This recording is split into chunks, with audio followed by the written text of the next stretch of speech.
કૃષ્ણ દાદા. દાદા તમને શું શું પ્રોબ્લેમ હતો?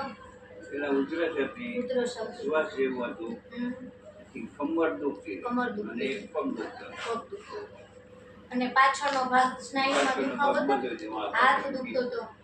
તો અત્યારે આ તમે 7 દિવસથી આઈટેરાકેર ફ્રીક્વન્સીનો ઉપયોગ કરો છો તો હવે તમને કેટલો ફાયદો છે? શ્વાસમાં ફાયદો થઈ ગયો, શ્વાસમાં ફાયદો થઈ ગયો, ઉધરસમાં ફાયદો, પાછળના ભાગમાં જે દુખતી એ બધો ફાયદો ઈ થઈ ગયો. તો અત્યારે કેટલી ઉધરસ વધારે આવે છે કે સાવ ઓછી થઈ ગઈ? ઓછી થઈ ગઈ. એટલે 50%, 60%, 80% કેટલો ઓછો? 80% જેવી ઓછી. 80% જેવી ઉધરસમાં ફેર પડ્યું છે. તમે પહેલા દવા તો કરાવી હશે ને? ત્યારે ડોક્ટરે તમને શું કીધું હતું? કે સ્નાયુનો દુખાવો છે ને વધારે ઉધરસ છે ને એવું બધું કીધું ને? તો તમારું કેવું શું છે કે પબ્લિકને આઈટેરાકેર ફ્રીક્વન્સીનો ઉપયોગ કરે કે દવાનો ઉપયોગ કરે? ફ્રીક્વન્સીનો ઉપયોગ કરાય. ફ્રીક્વન્સીનો ઉપયોગ કરે. જય શ્રી